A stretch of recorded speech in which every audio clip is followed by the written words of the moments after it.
Boletín electrónico de información sobre el fenómeno de las sectas y la nueva religiosidad número 573 de la Red Iberoamericana de Estudio de las Sectas. 1. Monseñor Raúl Versosa, la New Age se nos presenta en el buzón, en el kiosco y en la pantalla. Fuente, varios medios. La 10ª edición de la Conferencia Santa Catalina, organizada por la Fraternidad Laical de Santo Domingo de Atocha, Madrid, en honor a la laica dominica más universal, se celebró el pasado 25 de abril bajo el título, Nueva Era, Vuelta al Paganismo y la Magia Ancestral. El ponente fue de uno de los mayores especialistas en Nueva Era, Mons. Raúl Versosa, obispo de Ciudad Rodrigo, nombrado en 2014 por el Papa Francisco consultor del Pontificio Consejo para la Cultura. Recogemos la crónica publicada en la web oficial de los dominicos en España. En su exposición, el obispo, que forma parte de la Red Iberoamericana de Estudio de las Sectas, RIES, trazó un perfil muy preciso de la historia de este movimiento gnóstico contemporáneo, desde su gestación en la década de los años 20 del siglo pasado hasta su apogeo en la década de los 80, y desgranó sus rasgos más característicos, tanto en su versión americana, centrada en el autodesarrollo de las potencialidades humanas, como en la europea, más inclinada hacia lo esotérico. Según la nueva era, soy yo quien debo salvarme conquistando estados de conciencia superiores que me liberen de la ignorancia, no del pecado. El pecado no existiría, ni tampoco, por tanto, la responsabilidad. Elementos culturales muy diversos. El obispo de Ciudad Rodrigo recalcó en varias ocasiones una advertencia: la nueva era no es una simple moda, sino una cosmovisión, una concepción del ser humano. La tendencia gnóstica que la inspira no es algo circunstancial, sino epocal. Esto hace que todos, la mayoría de las veces inconscientemente, nos veamos arrastrados por esta corriente que se manifiesta en elementos culturales muy diversos: música, literatura, ecología, feminismo, etc. Es importante tomar conciencia de ello para poder responder adecuadamente a los retos que esta tendencia nos plantea. Mientras la antropología cristiana se fundamenta en concebir al ser humano como los ojos y las manos de Dios, las antropologías alternativas de inspiración gnóstica actuales nos presentan a un ser humano que sería pura cultura y que puede elegir ser cualquier cosa, ideología de género, o que sería los ojos y las manos de la Madre Tierra, ecologismo profundo, o que sería fruto de sus conocimientos y su aplicación tecnológica, evolucionismo cyborg, etc. Advertencias de los papas. Raúl recordó cómo, desde sus inicios, los distintos papas han avisado de los riesgos que este nuevo gnosticismo entraña.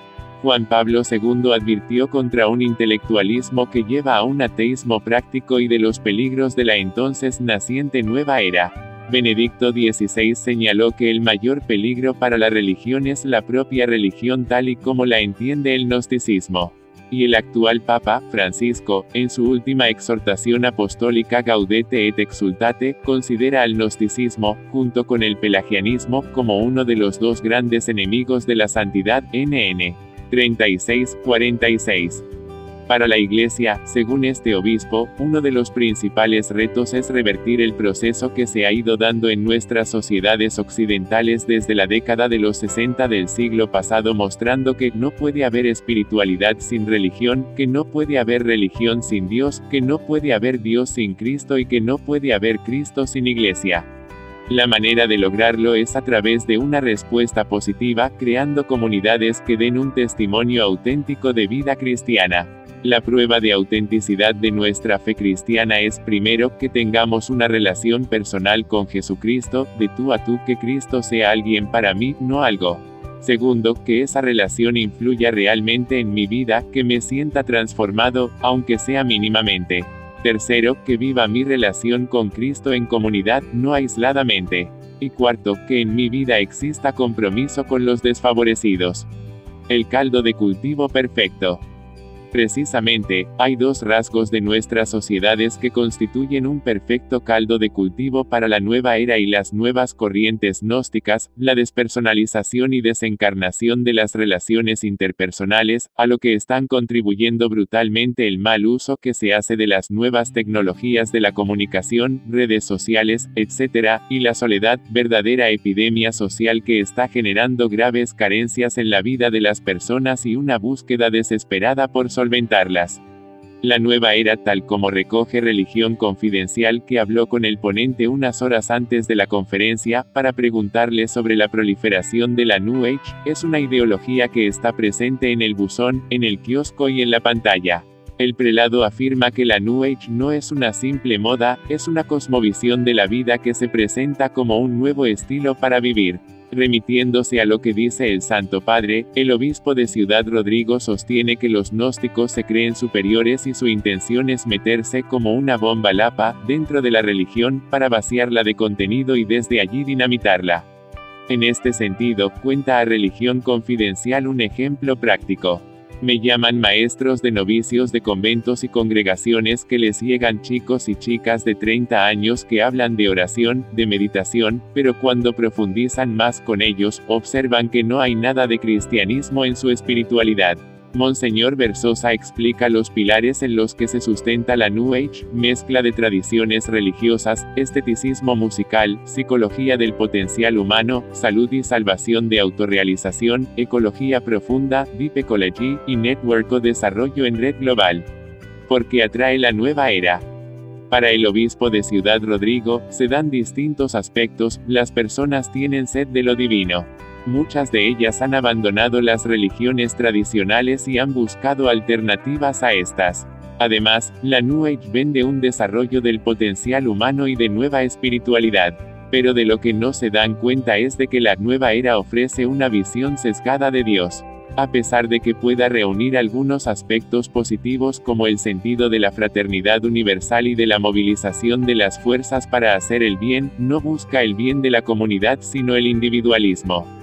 El hecho de que estas filosofías se estén extendiendo en Occidente se debe, según Monseñor Versosa, a que muchas personas se han visto desencantadas de la Iglesia, de Cristo y de las religiones tradicionales porque no han cambiado el mundo. De los 60 a los 90. Para el obispo de Ciudad Rodrigo, este desencanto ha provocado dos corrientes que se han instaurado en Occidente, sobre todo en Europa. Por un lado, los que vuelven al ateísmo o a un laicismo beligerante, y la otra, aquellos que no se apuntan a ninguna iglesia y buscan una espiritualidad modernista a la carta. Versosa explica los antecedentes históricos que han provocado estas corrientes actuales: en los años 60, Cristo sí, Iglesia no; en los 70, Dios sí, Cristo no; en los 80, religión sí, Dios no; en los 90, espiritualidad sí, religión no. El prelado recuerda también algunos de los libros de los años 80 que han alimentado la New Age a un nivel más popular: Juan Salvador Gaviota de Richard Bach y El alquimista de Paulo Coelho. Para revertir esta tendencia, el obispo propone descubrir lo auténtico del cristianismo, que ofrece la visión más completa de Dios y del hombre, y su vocación a vivir en una verdadera comunidad fraternal. En este sentido, Raúl Versosa invita a asombrarse por lo que ofrece la Iglesia Católica a diferencia de estas nuevas filosofías gnósticas: redescubrir el Dios personal, a Jesucristo como único Maestro y Salvador, la oración como verdadero diálogo con el Padre y la diferencia entre la resurrección y la reencarnación. 2. ¿Puede una iglesia ser, en realidad, una secta? Fuente: Aleteia. ¿Cómo distinguir si un grupo religioso es una secta, si ellos se consideran iglesia? A esta cuestión responde el experto Vicente Jara, integrante de la Red Iberoamericana de Estudio de las Sectas, RIES, en un artículo publicado por el portal Aleteia que reproducimos a continuación. Algunas agrupaciones que los especialistas consideramos secta tienen en su denominación la palabra iglesia. Es de esta forma un argumento utilizado por estos grupos para declararse como, no sectas, sino como iglesias. Además, con ello se defienden de acusaciones peyorativas, mostrando que realmente son una iglesia como los cristianos en cualquiera de sus denominaciones. Pero, puede ser declarada como secta una iglesia. El origen de la confusión. serían los sociólogos alemanes Max Weber, 1864-1920, y Ernst Troell, TSCH, 1865-1923, quienes en los inicios del siglo XX contrapusieron ambos términos, definiéndolos con características opuestas. De esta forma la Iglesia sería una agrupación de gran membresía, multitudinaria, que mantiene relaciones abiertas, aceptadas y legítimas con la sociedad e incluso con otras agrupaciones religiosas. En ella existe algún tipo de ritual de pertenencia, bautismo, que se imparte incluso a personas sin la edad suficiente para tomar sus propias decisiones. Niños, pretende universalizarse y alcanzar total difusión, no procura mantener los más altos cánones de comportamiento y observancia religiosa entre sus miembros. Aspecto ligado al anterior, para así poder llegar a todo tipo de personas en todas las culturas. Por el contrario, la secta es un grupo pequeño, cerrado, tanto a otros creyentes como a la sociedad en muchas de sus estructuras, incluso mostrándose replegada y en ocasiones combativa. Según los casos, no pretende la universalidad sino que tiende a ser un gueto de convertidos e iluminados elitista. Se entra en el grupo por una conversión en la vida adulta y la pertenencia significa un cumplimiento exigente moral y religioso. Aunque esta exposición de contrarios haya sido superada y desde sus mismos inicios fuera criticada por otros autores, hemos de decir que esta polarización dicotómica sigue funcionando en gran parte hoy en día entre la población, llevando a muchas agrupaciones sectarias a buscar la denominación de Iglesia para lavar su verdadera cara y comportamiento, y más cuando la calificación de ser grupo sectario es altamente negativa hoy en día y desde hace más de medio siglo. El sacerdote Don Manuel Guerra en su diccionario enciclopédico de las sectas afirma que no pocas sectas se llaman Iglesia, por ejemplo 171 de las descritas en esta obra, aumentadas en 13 en la ampliación del mismo diccionario. A pesar de las notas diferenciales entre ambas realidades y conceptos, lo suelen hacer por fines tácticos o proselitistas y de asimilación a la Iglesia católica. Por otro lado, no podemos negar que en la ciudadanía lo normal a la hora de distinguir y de entender lo ajeno es hacerlo en base a lo conocido, aunque se realice de manera subjetiva. Es por ello que para entender a las sectas psicológicamente los procesos mentales lleven a compararlas con las religiones, y en el contexto de Occidente, el concreto con el cristianismo, con la Iglesia, quien ha modelado y sigue configurando el universo mental de sus ciudadanos, que han ido viendo como multitud de agrupaciones confusas, borrosas y también llamativas y a veces extravagantes han ido poblando su espacio geográfico desde el pasado siglo XX. Algunos ejemplos. Dos de las sectas más grandes en el mundo, y en muchas ocasiones las mayores en muchos países occidentales, son los Testigos de Jehová, cuyo nombre completo es Testigos Cristianos de Jehová, y los Mormones, cuya denominación es Iglesia de Jesucristo de los Santos de los Últimos Días. Y sin embargo, todos los especialistas en sectas las califican como sectas. Jamás han sido cristianos, nunca han pertenecido ni a la Iglesia católica, ni ortodoxa, pero ni incluso a ninguna denominación del protestantismo, a pesar de la gran diversidad existente en estas últimas. Ni ahora ni nunca. No son reconocidas por la cristiandad como iglesias cristianas, a pesar de manifestar con su denominación que lo son, o pretender serlo adjudicándose dicha etiqueta. Ahondando más, que decir por ejemplo de la desorientación, se trata de una secta o de una iglesia. Que puede producir en cualquiera saber que un determinado grupo se llama Iglesia Cristiana Milenarista, que es realmente una escisión de los Testigos de Jehová, o Iglesia de Cristo, que no es sino un grupo desgajado del tronco inicial del mormonismo, Iglesia del Cordero de Dios, también otro desgajamiento del mormonismo, Iglesia de la Ciencia Esencial, corporación de corte espiritista, o Iglesia de la Fuente Eterna, congregación esotérica de corte religioso egipcio. Posiblemente sea la secta Cienciología quien más ha luchado, y continúa en ello, por su reconocimiento como Iglesia. Se afirma que su fundador, Lafayette Ronald Hubbard, 1911-1986, tras la creación de su sistema pseudo-científico de corte psicológico y también médico-dianética, vio que el mejor modo de protegerse de ataques del colectivo científico que veía absurdas sus ideas era convertirse en una religión, la Iglesia de la Cienciología. que además le permitía una serie de garantías legales y beneficios con la hacienda pública.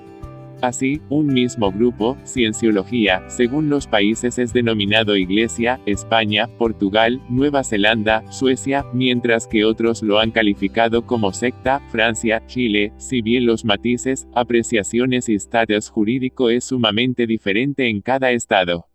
Entonces, ¿en qué quedamos? ¿Son sectas o son iglesias? Es claro y nítido tras este breve repaso de algunos ejemplos el deseo de enmascararse y hacerse atractivo usando del calificativo, iglesia, por parte de algunas agrupaciones que en circunstancias normales serían calificadas como agrupaciones sectarias. El proselitismo engañoso es una característica básica del comportamiento sectario. Ofrece algo atractivo, un señuelo, que suele ser el mundo trascendente y religioso, lo utópico, lo idealista, lo paradisíaco, manteniendo al mismo tiempo un mimetismo, es decir, haciéndose pasar el grupo por lo que no es. Esta y no otra es la razón por la que la pretensión de que un grupo desee con vehemencia y fuerte afán jurídico y social el lograr la denominación de iglesia, puede ser el mejor indicio de su verdadero rostro, no ser sino una secta en realidad, muy al margen de su nomenclatura y a pesar de ella. Es cierto que no todas agrupaciones sectarias son igualmente destructivas, hay grupos más inocuos y otros más peligrosos, pero el proselitismo engañoso, no mostrar su verdadero rostro, es el denominador común en todas ellas. 3. Luis Santamaría, nadie está inmune de poder entrar en una secta. Fuente, PUCV.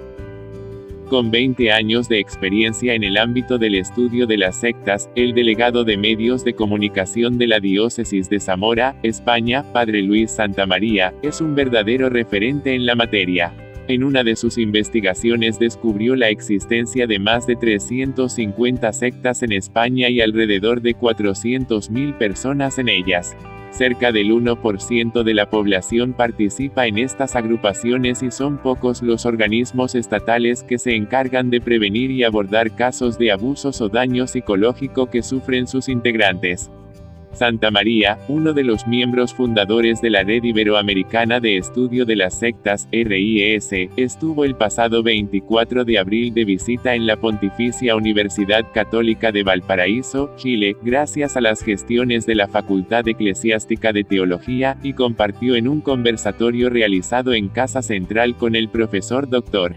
Juan Daniel Escobar y representantes de diversas parroquias y grupos de formación pastoral de la región, según relata Juan Paulo Roldán, de la Dirección General de Vinculación con el Medio de esta universidad.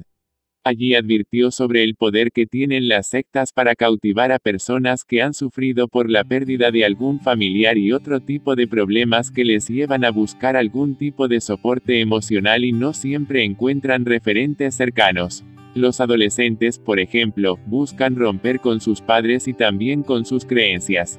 Muchos jóvenes buscan nuevas experiencias. El esoterismo cautiva a personas con estudios y termina afectando a sus amistades y familias. Nadie está inmune de entrar a una secta. Nadie está inmune a sufrir una crisis, por eso se requiere estar alerta frente a los ciberpredicadores, precisó.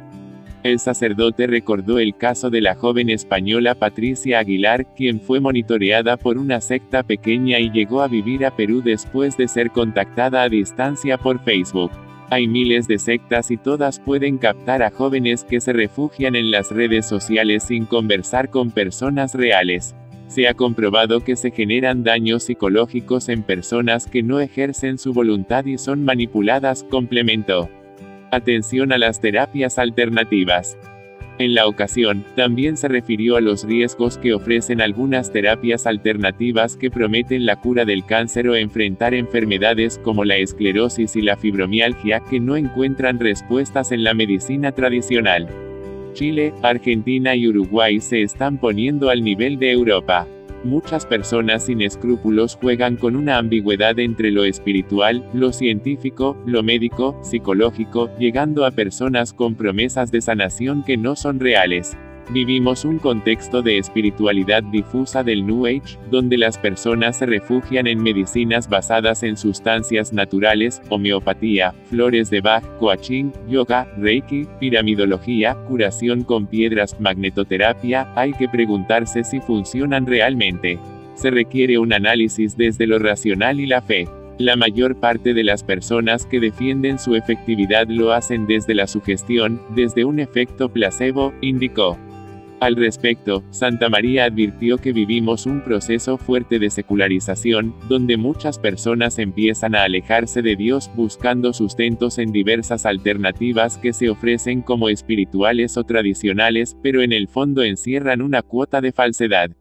El sacerdote además hace clases en Roma en un curso sobre exorcismo y oración de liberación, donde se forman laicos que colaboran con sacerdotes y ministros de fe que enfrentan casos de posesión demoníaca. Han tenido alumnos de 51 países y cada año reciben más postulantes. España tiene 70 diócesis y cuenta solo con 38 sacerdotes exorcistas para una población de 46 millones de personas.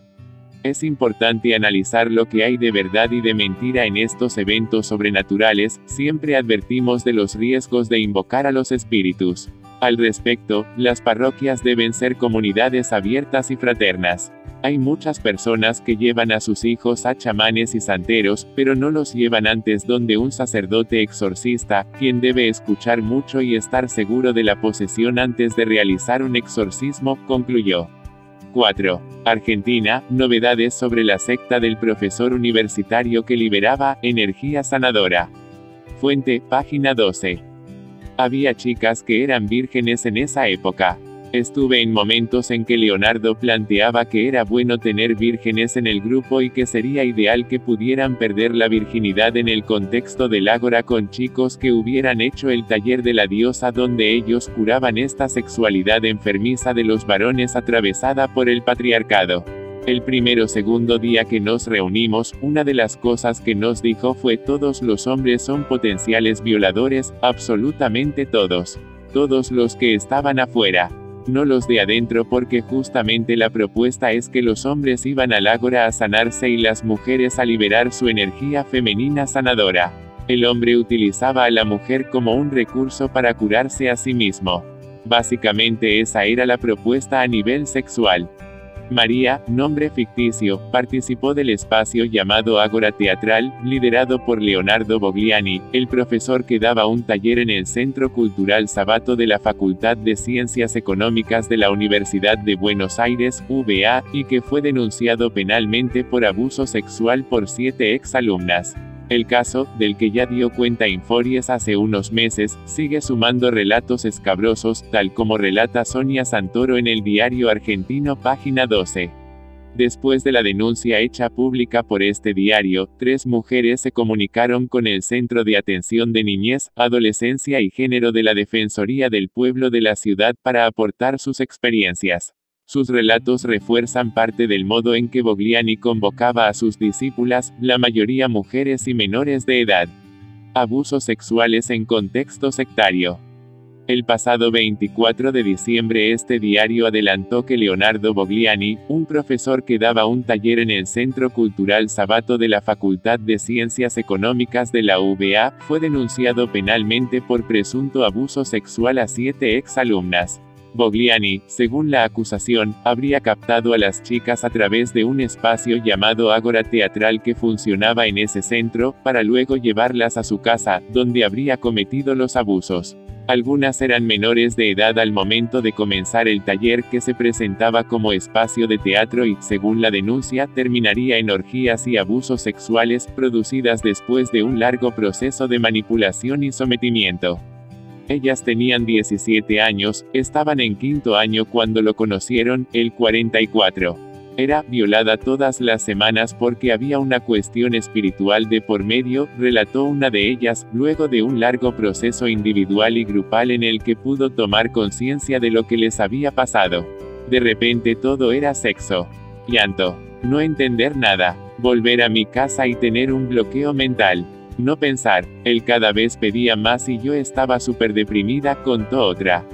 Al otro día de publicada la nota, una amiga le escribió a María: yo les había contado a muchas amistades mías, a todos les hacía ruido el agora, y le dijo: leí la nota en página y 12, me alegra que hayas salido a tiempo de ese lugar. María, que no la había visto y no había tenido más contacto con las chicas desde hacía 2 años, dijo: me quise morir.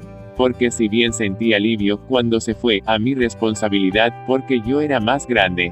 Cuando leí la nota me pegó por ahí, me generó una impotencia porque pensé que hubiese pasado si yo me hubiese quedado y hubiera estado más lúcida. Me comuniqué en el acto con ellas y les ofrecí lo que necesitaran, contó. Por eso decidió también contar su historia y ponerse a disposición de la justicia si su relato puede ayudar en algo. Siempre vi intención de separarlas de su círculo de contención externo.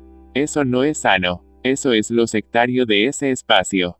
No puedo decir si hubo abuso sexual porque no lo vi, si me parece que hubo manipulación psicológica porque fue lo que originó que el abuso fuera posible, dijo. Las denuncias están en etapa de investigación, pero el juez a cargo ya libró la orden de impedimento de contacto de Bogliani hacia las chicas y su casa fue allanada. Consultada por este diario, la Fiscalía Nacional Criminal y Correccional N Grado 9, a cargo de Martín Nicholson, no quiso aportar información sobre el estado de la causa, caratulada Bogliani sobre abuso sexual. Además de la Defensoría del Pueblo de la ciudad, sigue en el caso la Unidad Fiscal Especializada de Violencia contra las Mujeres, UFEM, y acompaña la Dirección de Orientación, Acompañamiento y Protección a Víctimas, DOVIC, de la Procuración General de la Nación. Métodos de funcionamiento. María, de 29 años, relató a este diario que participó del Ágora Teatral durante 3 o 4 meses de 2015. En ese momento tenía 26 años. En esos meses, compartió el espacio con algunas de las chicas que denunciaron penalmente a Bogliani. Llegó por un amigo que estudiaba hacía muchos años teatro con él. Le dijo que se estaba armando un grupo selecto de gente que se iba a reunir en la casa de Bogliani, para hacer prácticas que no se podían hacer en el marco institucional del sábado. Excepto mi amigo y yo, la mayoría no había cumplido los 18 años y eran mujeres. Eso me llamó la atención, contó María. Una de las condiciones era que no usáramos el teléfono ni relojes. Que fuéramos menores de 27 porque según él después llegabas a un periodo de adultez que estabas tan estructurado que no podías apropiarte de un discurso más libre, prácticamente era como que estabas frito y no tenías rescate alguno, explicó. María notó que en el grupo había muchos problemas de las adolescentes con su familia y que Leonardo era muy tajante en cuanto a que los chicos se tenían que disociar de los padres y de las imágenes de autoridad. Y si tenían que pelearse y tomar una actitud irreconciliable que lo hicieran. Como yo estaba en otra etapa, trataba de fomentar que pudieran tener un diálogo con los padres. Pero ahí el discurso era otro. Todo fue paulatino. Una de las cosas que le empezó a hacer ruido del espacio eran los horarios, eran peculiares. Como no había relojes, de pronto podíamos estar desde las 6 de la tarde a las 6 de la mañana en la casa del tipo. También que tomábamos mucho vino, había libaciones, brindis evocando la energía de algún dios, me llamaba la atención demasiado alcohol para chicos tan chicos, dijo. Otras de las costumbres de Bogliani, relató, era que cuando alguna estaba de novia, cuando se iba, había conversaciones de que no le hacía bien la pareja y que teníamos que buscar la manera de que se saber, o tal chica está experimentando sus primeras relaciones sexuales, nos tenemos que asegurar de que las tenga así o asá. Un punto de inflexión. Según María, Bogliani les decía que no le cuenten nada de lo que sucedía en el espacio a nadie, especialmente a sus padres. Tampoco quería que se relacionaran entre ellas si no era a través de él. Podía lanzar 4 grupos de Facebook en un mes, donde armaba y desarmaba grupos, de manera de mantenerlas siempre separadas. En un momento, dijo María, empezó a notar extrañas a algunas de las chicas, deprimidas o apagadas, y había cosas que ya no se compartían. Había algo que las estaba afectando internamente y había cosas que ya no expresaban. Sabía que había reuniones entre Leonardo y las chicas por separado, pero no sabía qué pasaba ahí. En un momento, Bogliani les habría dicho que iban a empezar a participar de rituales, que para eso harían sus propias togas y estarían desnudas debajo, para tener el cuerpo accesible. María recuerda que en ese momento pensó que no quería que su cuerpo estuviera accesible para nadie. ¿Cómo te vas del grupo? La decisión fue de Leonardo. Una semana antes había conversado con él y le dije que me gustaría poder juntarme y hablar con las chicas con respecto a las relaciones sexuales de una de ellas porque su primer novio me contó que realizaba ciertas prácticas que no me parece que sean el inicio de una sexualidad sana.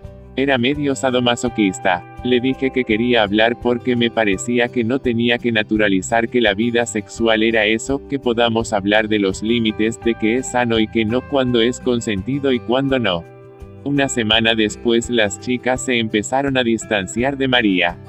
Él me dijo, los movimientos de los grupos son así, creo que vos en estos momentos no estás para acompañar cómo se van a desarrollar las siguientes dinámicas. Yo me quedé en el molde porque había cositas que no me estaban gustando.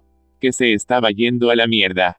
Que eran adolescentes desbocados de pronto por las ideas instaladas de este hombre. Yo ya había recibido un llamado de la madre de una de ellas una noche que nos fuimos a las 5 de la mañana y ella se había quedado dormida. A las 6 de la mañana me llama la madre y cuando le dije que la dejamos en la casa de Leonardo casi se muere. Entonces, hasta fue un alivio cuando me dijeron que no iba a estar más en el Ágora. Era un secta.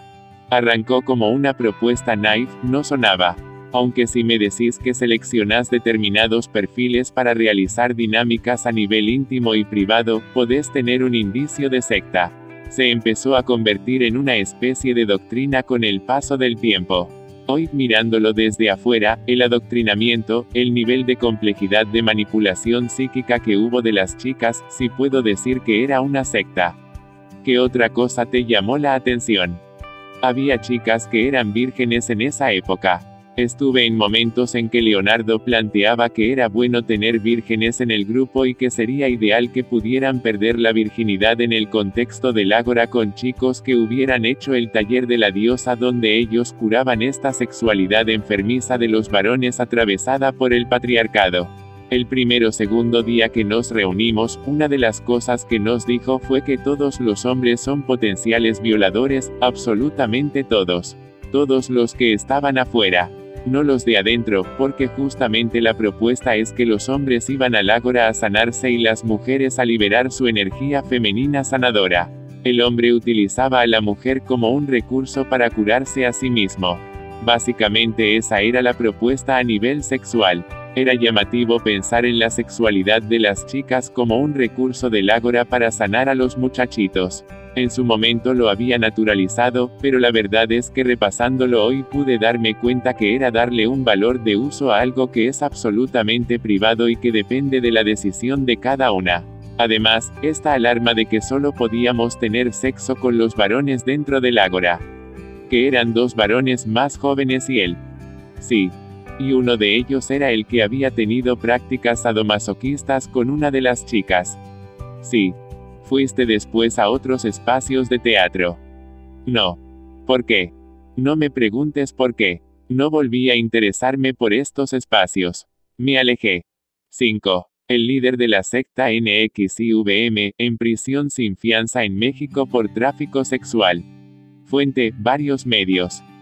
El líder de la secta NXIVM, Keith Raniere, quedó detenido el pasado 13 de abril sin derecho a fianza tras ser acusado formalmente en un tribunal de Nueva York de tráfico sexual, según informaron fuentes judiciales. Además, su largo historial de explotación sistemática de mujeres a través de prácticas coercitivas para su beneficio económico y sexual demuestra que si se le deja en libertad, representaría peligro para la comunidad, indicó la Fiscalía en su escrito ante el magistrado. Recogemos la información publicada por Telemundo.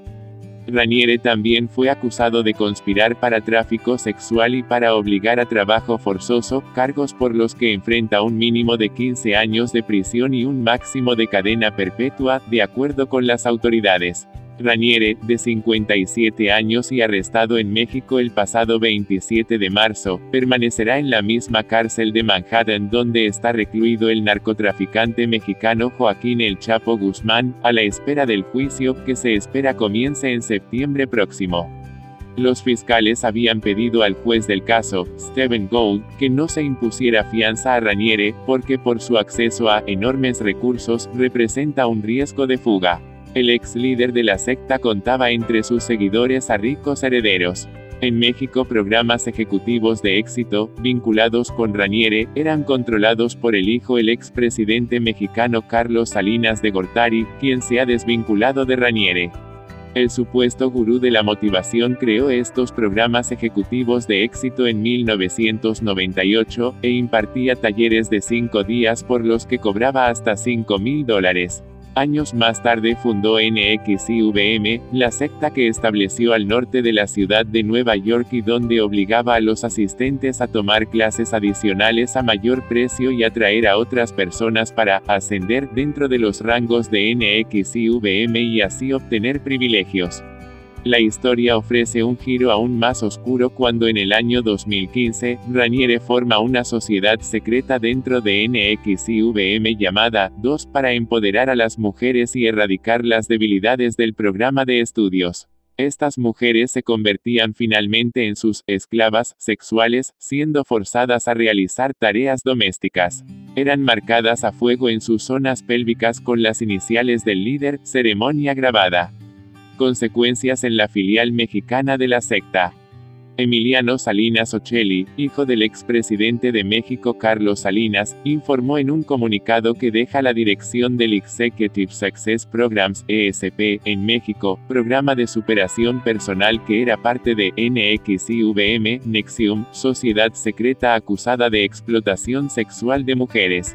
Según leemos en Zócalo, Salinas señala que tras 15 años de operación de ESP, hemos decidido ceder la dirección de esta firma en el mercado mexicano. Con esta decisión damos por concluidas a partir de este día nuestras actividades y colaboración con la marca ESP México, así como nuestra relación profesional y económica con el corporativo NXIVM de Estados Unidos y sus entidades relacionadas, informa el comunicado.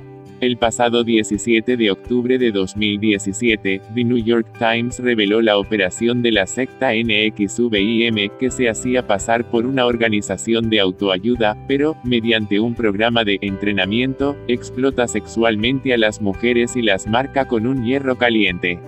Entonces Emiliano Salinas rechazó tener relación con dicha secta, así como cualquier forma de violencia, sometimiento, intimidación, presión o abuso en contra de cualquier persona, especialmente mujeres.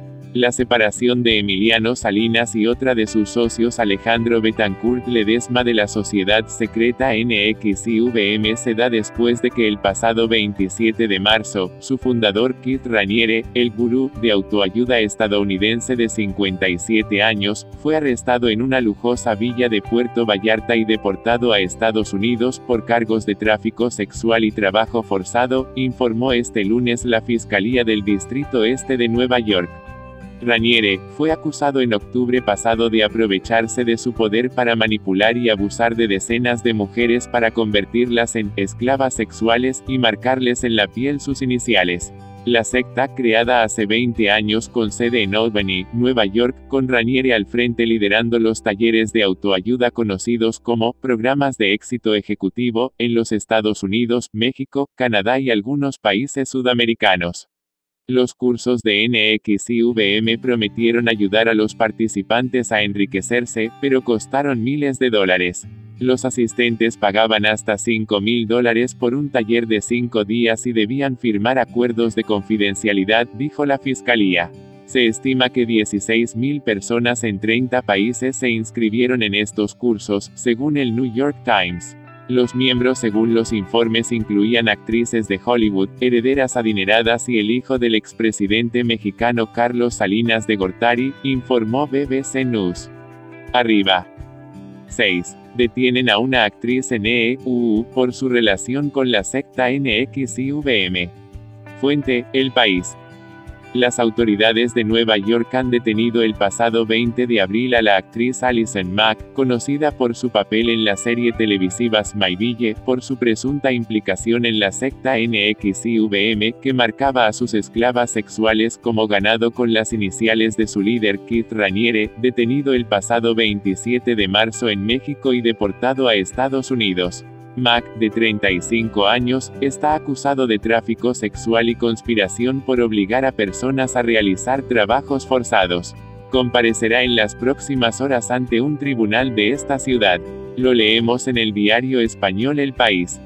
En un comunicado, el fiscal del Distrito Este de Nueva York, Richard P. Donahue, ha explicado que la actriz reclutó a mujeres para que se unieran a un supuesto grupo de tutoría femenino, creado y liderado por Keith Raniere, acusado de los mismos cargos y que se enfrenta ahora a 15 años de cárcel. NXIVM era una supuesta organización de autoayuda y su líder, antes de su deportación a Estados Unidos, era buscado por las autoridades del país por los delitos de trata de blancas y asociación delictiva para trabajos forzados. El otoño pasado, The New York Times reveló que algunas mujeres fueron forzadas a tener sexo y marcadas como ganado con las iniciales del gurú, detenido en una lujosa villa a las afueras de Puerto Vallarta, Jalisco, un balneario ubicado en el oeste mexicano. Raniere, de 57 años, organizó durante 2 décadas talleres de motivación y autoayuda a través de esta supuesta organización, con base en Albany, Nueva York, pero con presencia en Canadá, México y varios países de Sudamérica. El programa se había convertido en una red de influencias y relaciones públicas con más de 16,000 participantes. En México, Emiliano Salinas Ocelli, uno de los hijos del expresidente Carlos Salinas de Gortari, 1988-1994, era miembro del consejo. El pasado 13 de abril tuvo que abandonar la supuesta organización. Según la Fiscalía, NXIVM, establecida en el norte de Nueva York, seguía un esquema de estafa piramidal en el que se obligaba a los asistentes a tomar clases adicionales a mayor precio y atraer a otras personas para ascender de rango y obtener privilegios. A Mack se le identifica como la co-creadora de un programa llamado The Source, La Fuente, en su traducción al español, que reclutaba a actores, según las autoridades. El mismo día en el que Raniere fue detenido en México fue trasladado a Texas y presentado ante un tribunal de Nueva York el pasado 13 de abril. En el año 2015, Raniere formó una sociedad secreta dentro de NXIVM llamada 2, acrónimo en latín para Amo de las Compañeras Obedientes, o El Voto, donde era el único hombre y el líder, mientras que Mack era una de las mujeres en el primer nivel de la pirámide, inmediatamente después de él.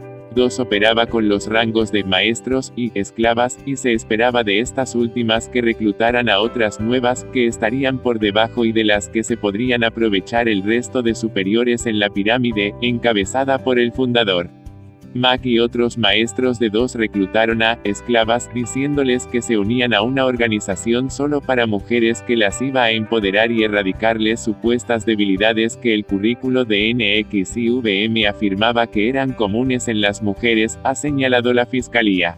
Además, la condición previa para unirse era aportar ciertas garantías de compromiso, entre las que se incluían información, altamente dañina, sobre amigos y familiares, fotografías de desnudos y derechos sobre las pertenencias del recluta.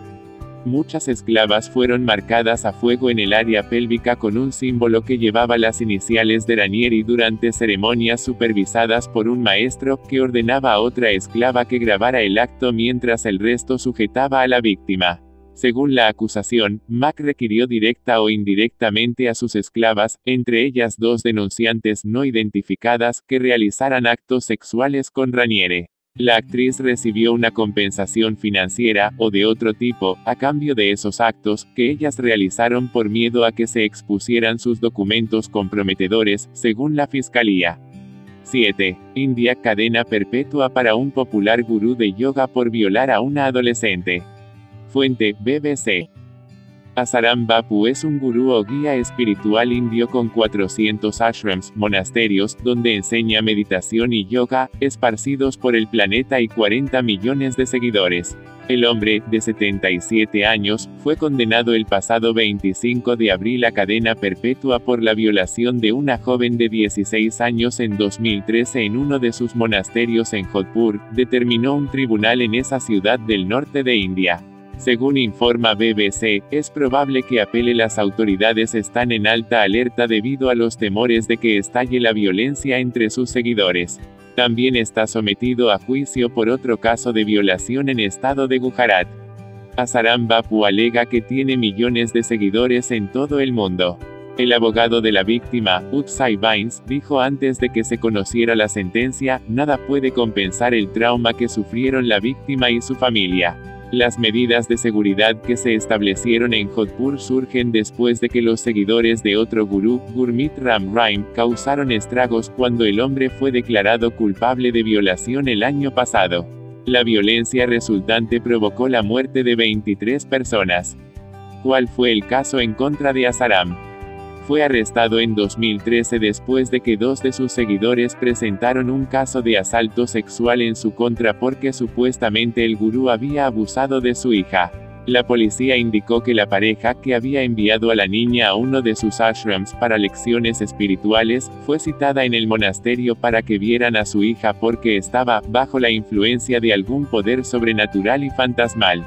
Después se les dijo que llevaran a la joven a Jodhpur a reunirse con el gurú. La familia llegó al ashram de Jodhpur el 14 de agosto. La noche siguiente, Asaram llamó a la víctima a su habitación con el pretexto de curarla. Después la violó mientras sus padres esperaban afuera rezando plegarias, indicó la policía. Se informó de que el gurú forzó a la víctima a realizar actos sexuales y la amenazó con asesinar a su familia si hablaba sobre el hecho. Al día siguiente la víctima les contó a sus padres lo que había ocurrido. Ellos intentaron confrontar a Asaram, pero el hombre rehusó entrar al ashram. ¿Quién es Asaram Bapu? El gurú, cuyo nombre es Asumal Arpalani, nació en abril de 1941. En los 60 comenzó a practicar espiritualismo con distintos gurús, uno de los cuales le dio el nombre de Asaram. En 1972 formó su primer ashram en Gujarat. Políticos indios importantes, incluido el primer ministro Narendra Modi, han asistido a sus sermones en el pasado.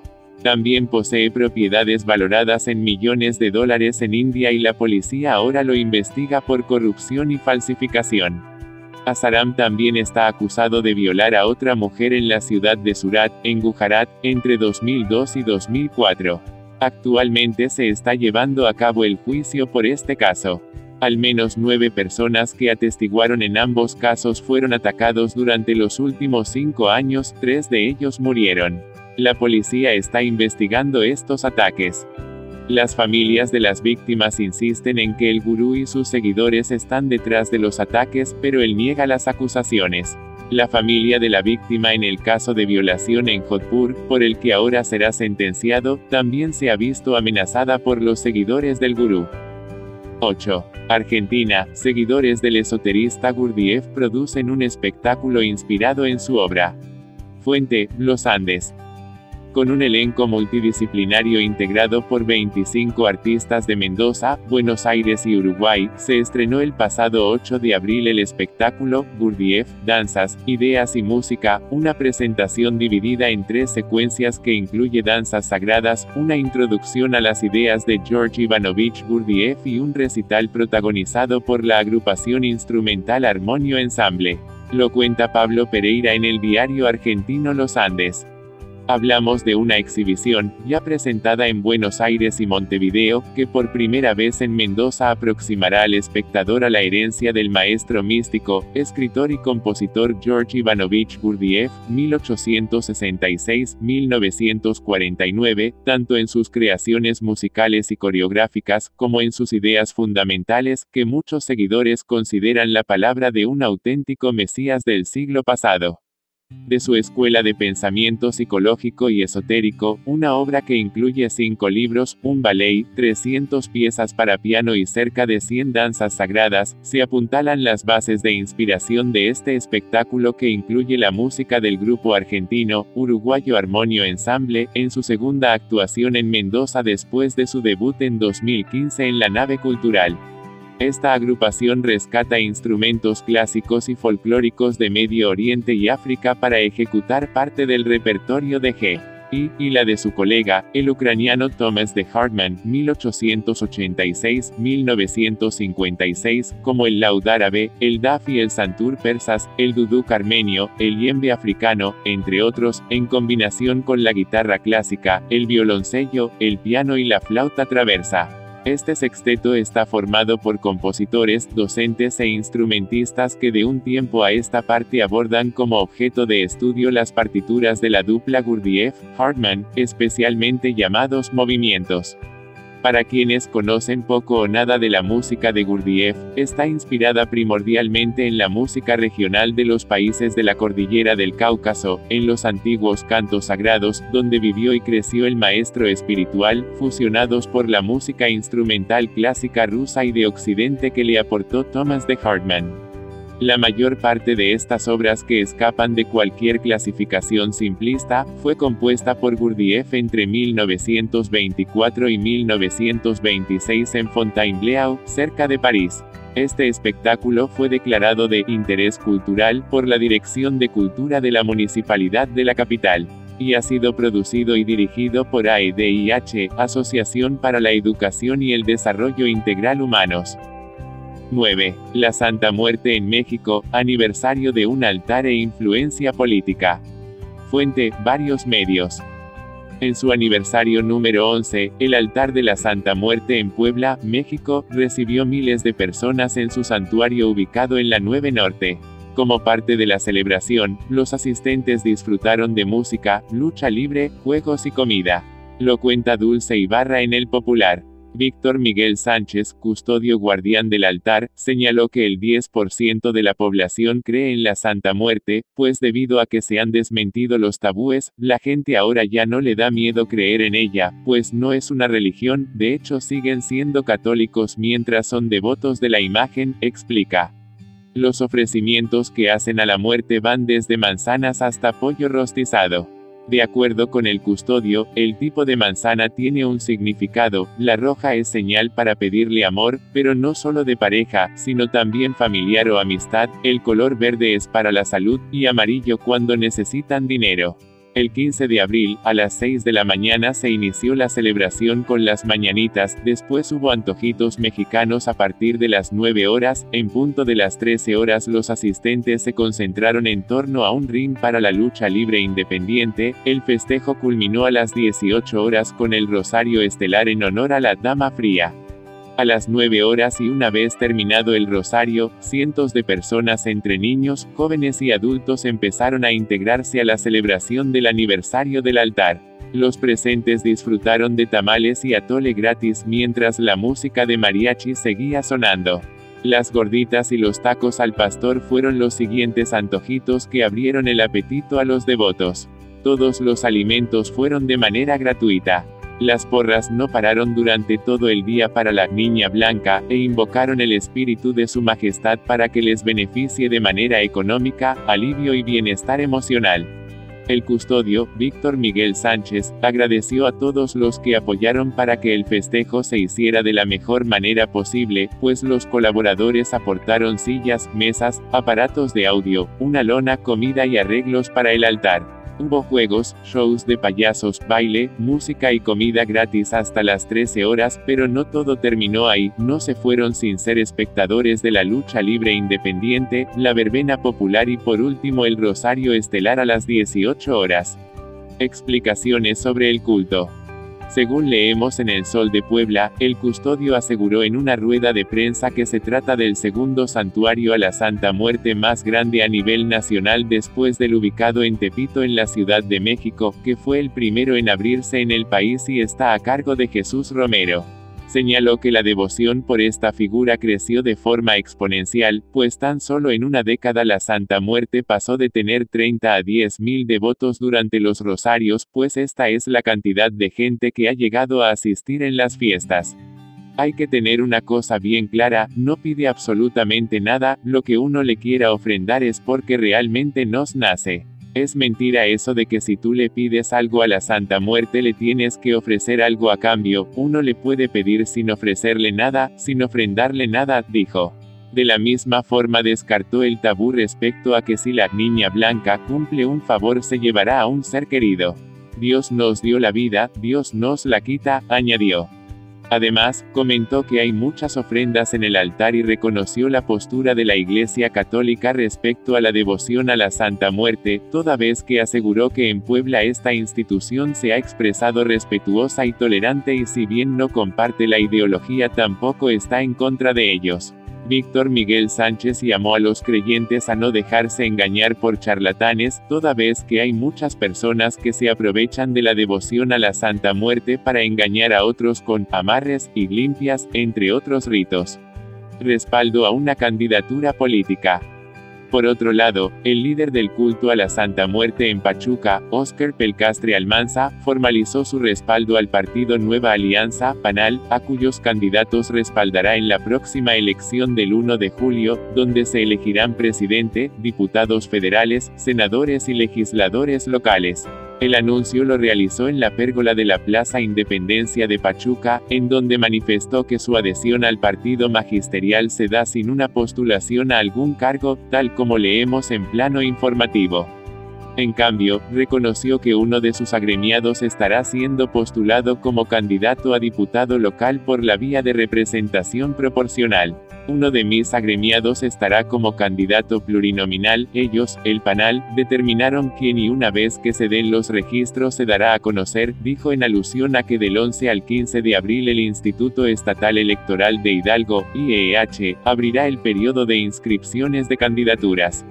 El también dirigente de la Federación de Organizaciones Independientes del Estado de Hidalgo, FOIDE, afirmó que en el partido turquesa, yo no veo un partido, veo la educación. Sobre la integración del líder del culto a la Santa Muerte al partido turquesa, el dirigente estatal Juan José Luna Mejía negó que afecte a la imagen del partido, relacionada principalmente con el gremio magisterial. Consideró que todos tenemos derecho a participar y aquí se demuestra que Nueva Alianza está abierta a los ciudadanos, en este caso a los comerciantes. 10. Colombia, un rito de brujería origina un incendio en varias viviendas. Fuente, Infobae. Preocupada porque su hija de 15 años estaba saliendo con un hombre mucho mayor, Yajaira Martínez consultó a una bruja para espantar al pretendiente. El resultado fue catastrófico, un incendio consumió completamente por lo menos 9 casas del barrio 7 de abril en Barranquilla, Colombia, iniciado por una vela en un colchón. Informa de ello Infobae. Yo venía de la casa de una señora que es bruja, a quien le había pedido que me cambiara a la niña, y ella me dio la vela para que la pusiera cuando llegara a mi casa, dijo Martínez a El Heraldo. Al llegar a su casa, puso la vela encendida debajo de la cama de la joven, tras discutir con ella, y se fue a dormir. Después no supe más nada hasta que reaccioné en el hospital, afirmó la mujer de 39 años. Sin embargo, otra versión ronda los hechos. La madre de Martínez, Miriam Rocío Solano, dijo a Zona Cero que lo que realmente sucedió fue que después de la discusión, la madre, en represalia contra su hija, quemó intencionalmente el colchón de su cama, desatando así la conflagración que dejó a 10 familias sin hogar. Ella estaba borracha y salió para el lado pidiendo auxilio porque la casa se le estaba quemando y adentro estaba aún uno de sus hijos. Ella se privó y se la llevaron para el Camino de Santa María, y de allí la llevaron para la URI, contó Solano al medio. Mientras que se aclaran los hechos, Martínez fue dejada en libertad, aunque seguirá vinculada a la investigación. Esta es la segunda vez en el año que el consejo de un brujo provoca una tragedia en Barranquilla. El pasado 21 de marzo, por las mismas causas, un bebé de 3 meses falleció en el barrio Mequejo. Atendiendo la recomendación esotérica, la madre de la víctima puso una vela debajo de la cuna del pequeño para curarlo de mal de ojo, se durmió y solo los vecinos lograron sacarla, pero el niño ya estaba calcinado. La RIES es una red de expertos y estudiosos católicos sobre el fenómeno sectario y la nueva religiosidad, presentes en España y Latinoamérica, y abarcando las zonas lusoparlantes. Pretende ofrecer, también con este boletín informativo, un servicio a la Iglesia y a toda la sociedad. La RIES no se responsabiliza de las noticias procedentes de otras fuentes que se citan en el momento debido. La RIES autoriza la reproducción de este material, citando su procedencia.